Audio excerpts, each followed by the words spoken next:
De esta manera damos inicio a la lección número 6, denominada Gestión de Formalización o Legal, de este curso de Desarrollo e Impulso del Emprendimiento.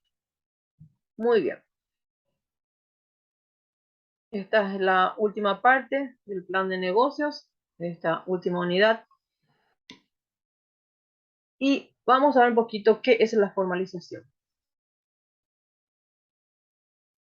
Es el proceso que lleva a cabo una persona física, en este caso unipersonal, o una persona jurídica, la sociedad, para incorporarse a la economía formal. En pocas palabras, la formalización es el proceso de legalización, ¿verdad?, de un emprendimiento, ¿sí? Este proceso puede llevar a cabo una persona física o una persona jurídica. ¿Y para qué queremos formalizarnos o formalizar nuestro emprendimiento? ¿Para qué? En primer lugar, para legalizar jurídicamente nuestra presencia en el mercado, la presencia de nuestro emprendimiento en el mercado. También para competir en igualdad de condiciones con los demás emprendimientos, con las demás empresas. Y por último, obviamente, para evitar las sanciones, ¿sí? Evitar sanciones de tributación, principalmente. Obviamente, no solamente de tributación, sino también en el proceso de formalización, como vamos a ver a continuación, también está lo que es la inscripción en el Ministerio de Trabajo, en el Ministerio de Salud Pública, ¿verdad? En algunos casos, y también en el IPS, Instituto de Previsión Social, ¿verdad? Todas las personas que tienen, todos los emprendimientos que tienen empleados, tienen que estar inscritos en esas instituciones. Muy bien. ¿Cuáles son los beneficios de formalizar nuestro negocio? En primer lugar, tenemos acceso a créditos, ¿sí? Sabemos que cuando nosotros como empresa queremos hacer algún crédito, lo primero que nos piden, aparte del plan de negocios, también también nos piden las declaraciones juradas o los balances de los balances de los últimos por lo menos 3 meses suelen pedir, ¿verdad? ¿Sí? En el caso de las personas suelen pedir también sus declaraciones juradas, ¿verdad? Las declaraciones juradas de IVA, ¿sí? Muy bien. También está el otro beneficio de formalizar un negocio es impulsar nuestra expansión, ¿sí? O sea, en el momento que nosotros formalizamos, podemos, como ya dijimos, fortalecer nuestra presencia en el mercado, ¿sí? Y podemos, obviamente, aparte de eso, ¿verdad? Competir con las otras empresas, ¿sí? Podemos inclusive, como bien dice aquí, expandirnos, abrir sucursales en el interior, si hace falta también en el exterior, o sea, podemos expandirnos, como dice aquí, que es uno de los beneficios de la formalización, ¿verdad? Impulsar la expansión.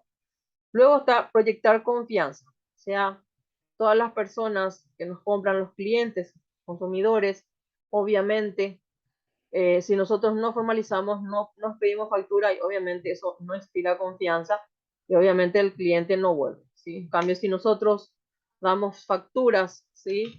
Eso inspira confianza en el cliente, ¿sí?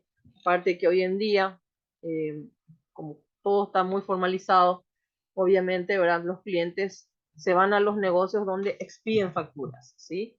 Porque justamente también, aparte de que eso es un comprobante de que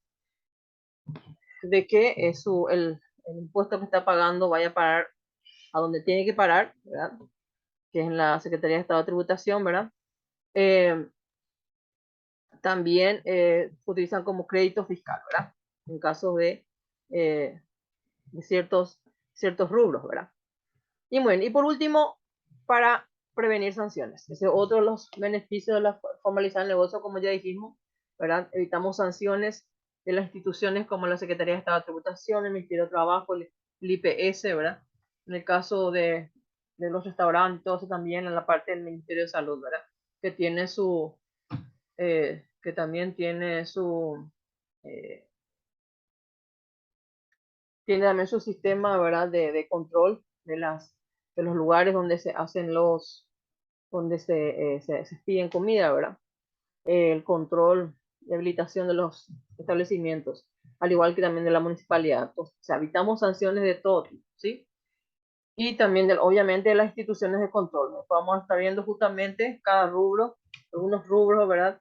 Que requieren, aparte de todo esto que estamos diciendo, instituciones, conseguir registros en instituciones que son instituciones de control de ciertos rubros, ¿sí?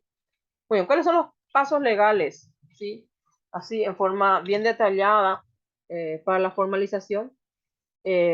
Vamos a ver así por partes, ¿sí? Por partes, por sectores, ¿sí? En la parte de tributación necesitamos la inscripción en el registro único del contribuyente. Tenemos que sacar nuestro RUC. ¿Dónde se hace eso? En la Secretaría de Estado de Tributación, dependiente del Ministerio de Hacienda. También tenemos que sacar nuestra orden de impresión de factura, ¿sí? Una vez que tenemos nuestro RUC, podemos sacar nuestra orden de impresión de factura. Y hoy en día también, si vamos a trabajar con facturas virtuales, todo se tiene que hacer, esos trámites se tienen que hacer en la Secretaría de Estado de Tributación, ¿sí? Después la parte jurídica, ¿sí? Lo que acabamos de decir es la parte tributaria. La parte jurídica, ¿sí? En caso de sociedades, escritura de constitución, estatuto social, ¿sí? Todo eso hace falta, ¿sí? Por la parte laboral, hace falta la inscripción en el Ministerio de Trabajo, Empleo y Seguridad Social, la inscripción en el Ministerio de Industria y Comercio, la inscripción en el Instituto de Previsión Social, ¿sí? El primero y el tercero que vamos a necesitar es justamente cuando hay empleados, inscripción en el Ministerio de Salud Pública y Bienestar Social, como dijimos, y otros ministerios. Así también hay instituciones de control, ¿sí? Que controlan y verifican ciertos rubros, ¿sí? Por ejemplo, el Instituto Nacional de Alimentación y Nutrición, la INAN, ¿verdad? El INAN, mejor dicho, expide los registros para todos los que explotan el campo de la gastronomía, ¿sí?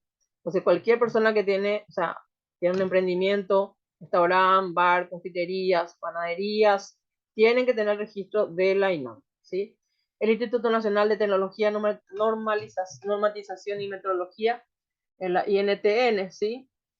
Que normalmente, por ejemplo, son los que expiden también eh, las,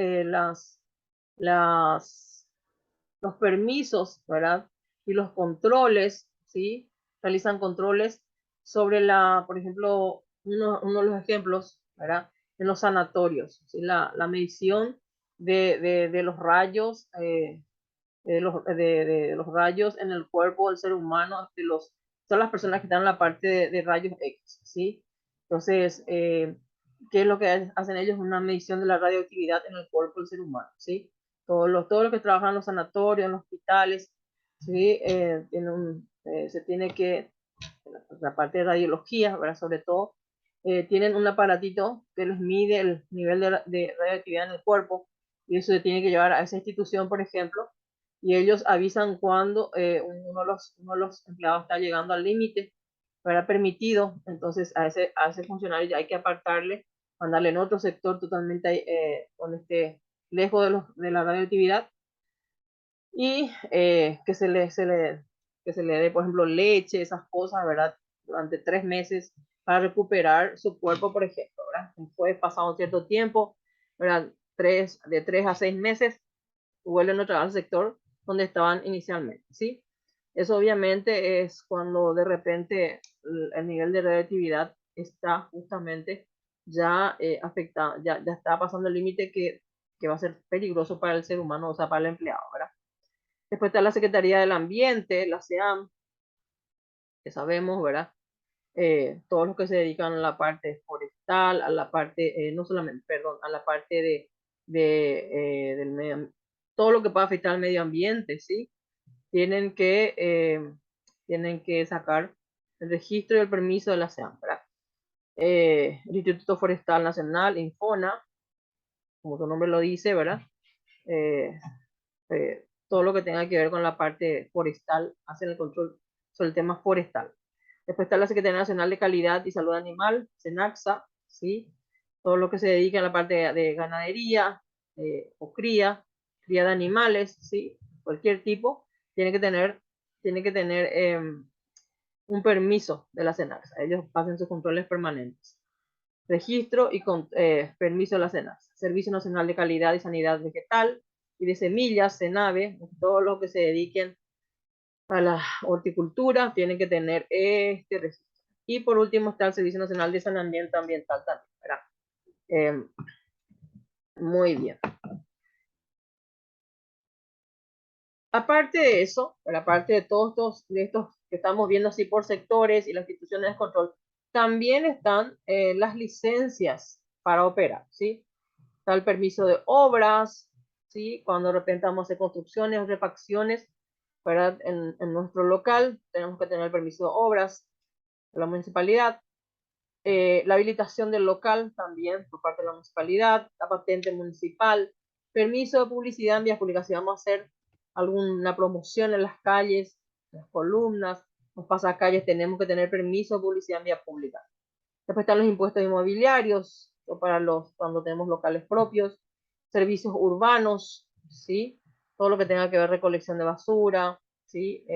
Si nuestro local está cerca de una plaza o cerca de un lugar donde hay pavimentación, todo eso, servicio de limpieza de parques, todo eso aplican también. Servicios urbanos tenemos que pagar. Impacto ambiental, también si nuestra empresa, nuestro emprendimiento puede generar algún daño, ¿sí? Tenemos que, no solamente eso, todas las empresas tienen que tener su licencia para operar y tienen que ver el impacto ambiental que va a tener el emprendimiento, más todavía cuando se trata de producción, ¿sí? Tenemos que demostrar que realmente nuestra producción no va a afectar al medio ambiente, ¿sí? Permiso sanitario también tenemos que tener y otros que hagan falta, ¿sí? Después está el tema de la propiedad intelectual, ¿sí? Cuando hacemos registro de marcas, las categorías, tenemos que hacerlo en la Dirección Nacional de Propiedad Intelectual, la DINAPI. Cuando nosotros hemos creado algo, ¿sí? Algún libro o algún invento, alguna invención, tenemos que hacer alguna obra o algún invento, ¿verdad? Alguna invención, tenemos que tener derechos de autor y también tenemos que sacar las patentes y licencias, ¿sí? Siempre en la DINA. Desde ya digo, el registro de marca no es obligatorio, pero es muy importante, es fundamental, ¿sí? No hagamos que, supongamos, tengamos éxito y después nos vengan y nos saquen el nombre, como le pasó a una conocidísima confitería, ¿sí? Que bueno, que empezó como confitería, panadería, y ahora también incluye la rama del restaurante, ¿sí? El rubro restaurante, y muy conocida, muy famosa, la confitería, y bueno, el administrador después de 10 años, ¿verdad? Fue y registró la marca, porque sabía que la dueña nunca se ocupó de eso, entonces él se fue y registró la marca, ¿sí? Y cambió una pequeña cosa en el nombre, ¿verdad?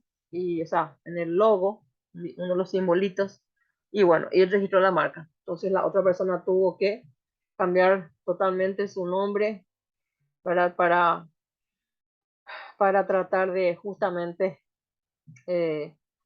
porque obviamente al registrar al otro, ella ya no podía, la persona, la dueña, ya no podía utilizar el mismo nombre cuando que ella había lanzado era la dueña, la propietaria real del negocio, ¿sí? Y tuvo que poner otro nombre momentáneamente. Eso con el tiempo ya no me acuerdo, ya que él no tuvo éxito, entonces ella terminó comprándole la marca a él, ¿verdad?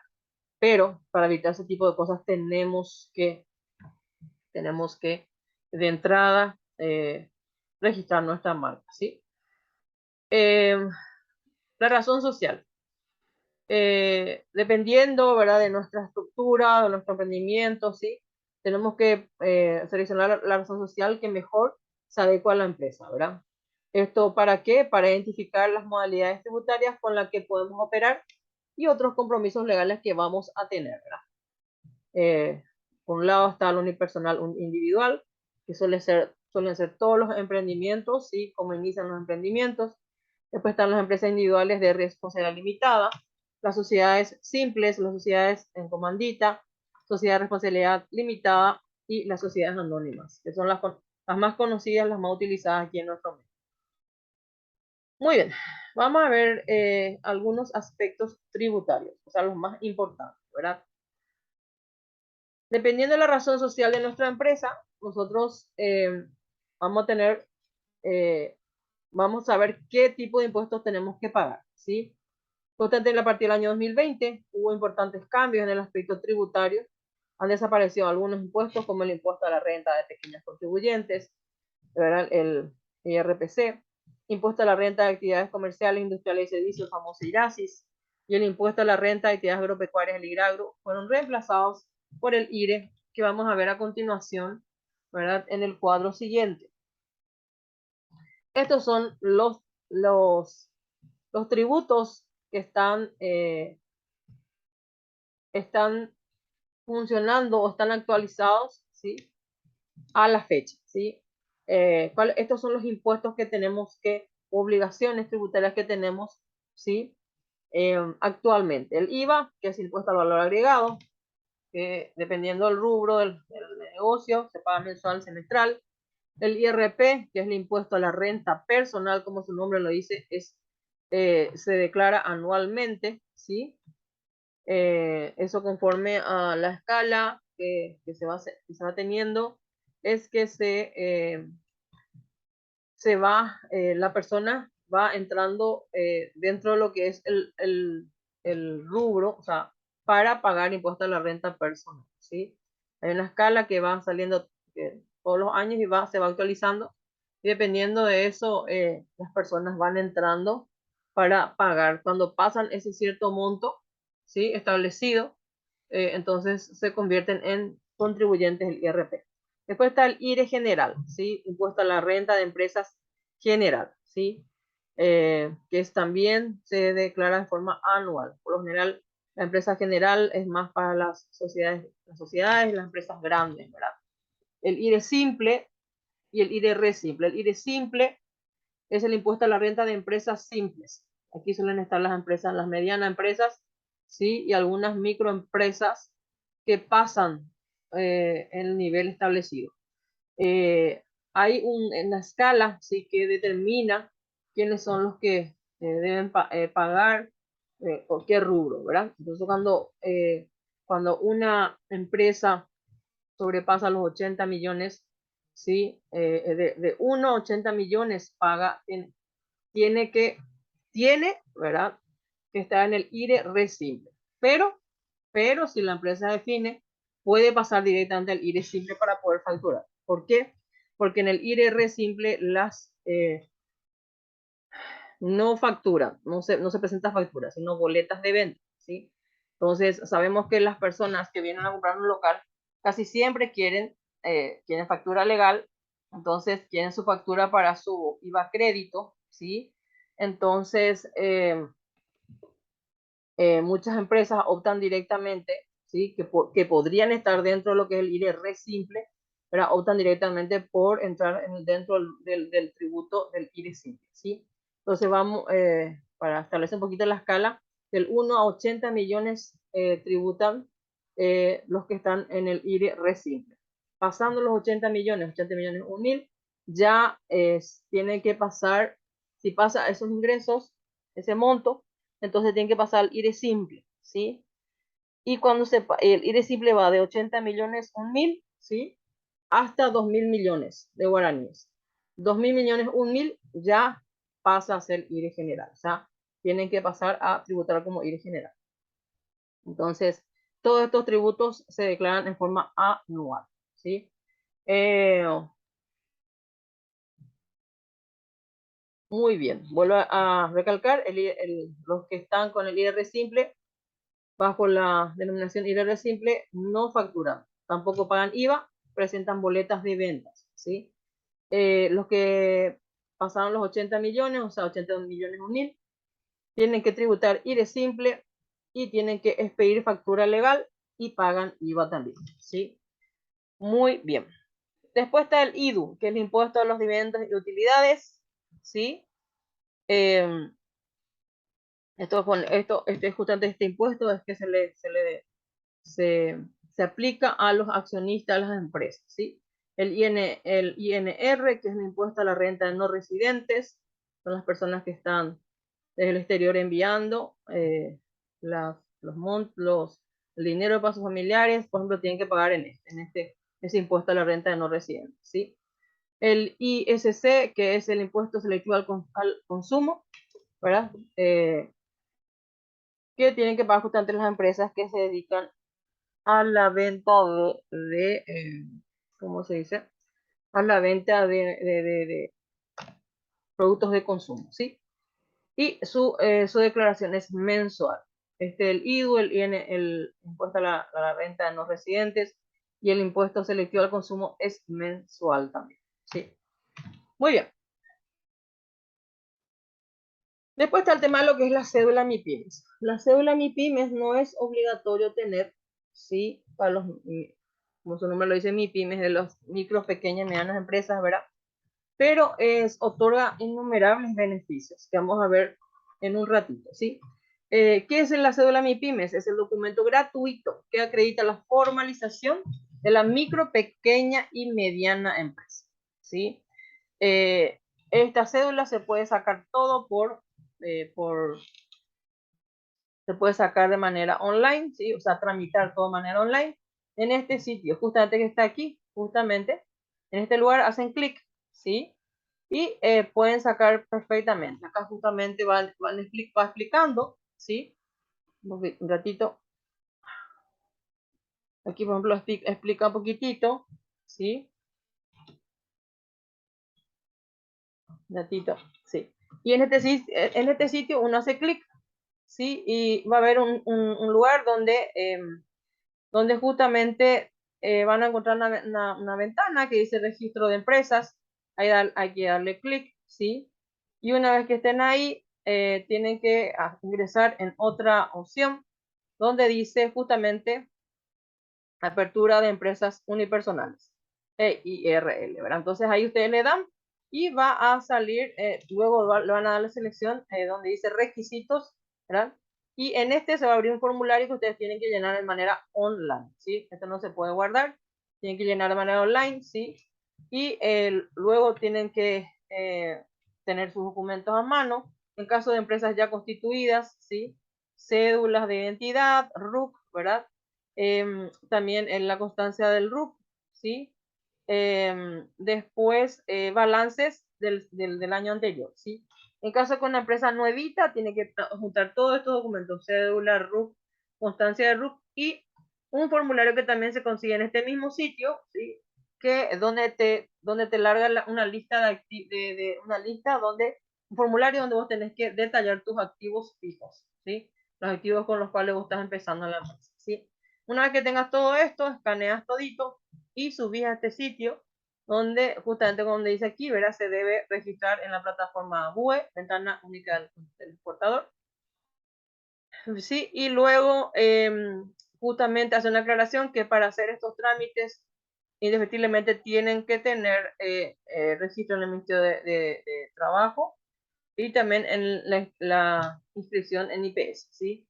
Por lo general, siempre como son empresas ya constituidas las que hacen, ¿verdad? Entonces tienen esto y si no, tienen que hacerlo durante el proceso, tienen que hacer la inscripción, ¿verdad? Del Ministerio de Trabajo y en el Instituto de Previsión Social, ¿sí?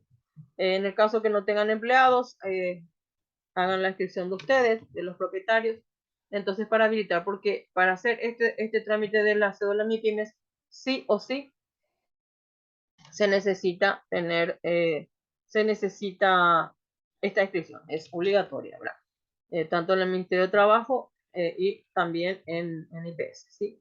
Bueno, y una vez que se tiene todo eso, ¿verdad? Se escanea, se sube a este sitio y luego se controla el estado, ¿verdad? Para ver cuándo le sale el MIPYME. Se hace un control en el mismo sitio, ¿verdad? Y luego para bajar la cédula MIPYME, ¿sí? ¿Cuánto es el tiempo de validez de esta cédula MIPYMES? Es de 1 año, ¿sí? Es de 12 meses, ¿sí? Para renovación, directamente se debe presentar el certificado de documento tributario y la declaración jurada de renta del año anterior, ¿sí? Entonces, una vez que se presenta eso, se renueva así de manera automática, o sea, de manera fácil esta cédula MIPYMES. ¿Cuáles son los beneficios que tiene el tener la cédula MIPYMES? En primer lugar, acceso a créditos blandos, ¿sí? O sea, una vez que tenés eso, verás, te salen con facilidad los créditos para los emprendimientos, ¿sí? Capacitación en empresas por técnicos del MIC, del Ministerio de Comercio, ¿verdad? O sea, ustedes necesitan alguna capacitación, tienen que pedir al MIC y tranquilamente, una vez que demuestran que tienen la cédula MIPYMES, ellos acuden de manera gratuita. Comercialización de productos en ferias, ¿verdad? De productos en ferias, mercado nacional e internacional. O sea, tienen derecho, ¿verdad? Ahí, desde el momento que se tiene la zona MIPYME, se puede participar de las ferias que se hace a nivel nacional e internacional, ¿sí? Para socios exclusivos que tienen cédulas MIPYMES. Después, tasas preferenciales en el registro del Ministerio de Comercio y en el INAM, ¿sí? También preferencias para proveedores del Estado, en la Dirección Nacional de Contrataciones Públicas, ¿sí? Tenemos, si tienen su cédula MIPYMES, pueden participar hasta en licitaciones del Estado y ser proveedores del Estado. Régimen laboral diferenciado para microempresas en el Ministerio de Trabajo, Empleo y Seguridad Social y también el Instituto de Previsión Social. Como bien lo dice ahí, ¿verdad? Tienen un régimen laboral diferenciado e inclusive en el Ministerio de Trabajo, una vez, ¿verdad? En toda la vida del emprendimiento se puede, en caso de que haya alguna multa, se puede acceder a la exoneración de la multa del Ministerio de Trabajo, Empleo y Seguridad Social, por ejemplo, ¿sí? Entonces, una vez el emprendimiento, si tiene multa, llega a tener alguna multa, puede tener exonerado teniendo la cédula MIPYMES. Después, también tener páginas web gratuitas aquí dice Senatix, pero ahora ya es el MICTIC, que es un ministerio, antes era una secretaría, que es el Ministerio de Tecnología y Comunicación. Potenciales beneficiarios de programas y proyectos, también capacitación y asistencia técnica en todo el país. Esos son los beneficios que se tienen con la cédula MIPYMES. Muy bien. Ahora vamos a un pequeño resumen de los pasos legales para formalizar un emprendimiento. O sea, lo que vamos a ver a continuación es lo mínimo, ¿sí? Es lo mínimo que tiene que tener un emprendimiento, ¿sí? Esta es ¿cómo se dice? Una formalización tipo o modelo que tiene que tener un emprendimiento para formalizar, ¿sí? En primer lugar, la inscripción en la SED, ¿sí? Para obtener el RUC, sí o sí, se tiene que tener eso. Obtención de patentes comerciales del municipio correspondiente, o sea, si yo abro mi local en Lambaré, tengo que tener la municipalidad de Lambaré, si abro en Asunción, tengo que tener la municipalidad de Asunción, si abro en Luque, tengo que tener la municipalidad de Luque, ¿sí? Entonces, patente comercial de ese lugar. Inscripción en el IPS y en el METES, en caso de contar con uno o más empleados de forma independiente, o sea, de forma dependiente, mejor dicho, ¿sí? En el caso de que tengamos uno o más empleados que estén en nuestra planilla, entonces, ¿sí? Que sean dependientes de la empresa, ¿sí? Entonces tienen que tener inscripción en el METES y en el IPS. Luego tener la cédula MIPYMES, ¿sí? Que conviene tener a cualquier emprendimiento, le conviene tener. Vuelvo a repetir, no es obligatorio, pero conviene y es muy importante. Y para productos alimenticios envasados, tener el registro de INAM. O sea, todos los que como dije hace rato, todos los que se dedican a la parte de alimentación, ¿sí? Rubro gastronómico, tienen que tener el registro de la INAM, sí o sí. Y después está el registro de marcas, Dirección Nacional de Propiedad Intelectual de NAC. O sea, estos son los pasos para formalizar, ¿sí? De todo esto, lo exigido es el RUC, ¿sí? La patente comercial, la inscripción en IPS y en METES si tienen empleados, ¿sí? Uno o más empleados, ¿sí? Y el registro de las instituciones de control que correspondan al rubro que ustedes tienen, ¿sí? En el caso de la gastronomía, que es uno de los rubros más más utilizados, ¿sí? Que más hay en nuestro país, tienen que tener el registro de la INAM, y muy pocas personas, muy pocos emprendedores saben eso, ¿sí? Entonces, estos son los pasos mínimos legales para la formalización. Muy bien. Y con esto finalizamos lo que es, ¿sí?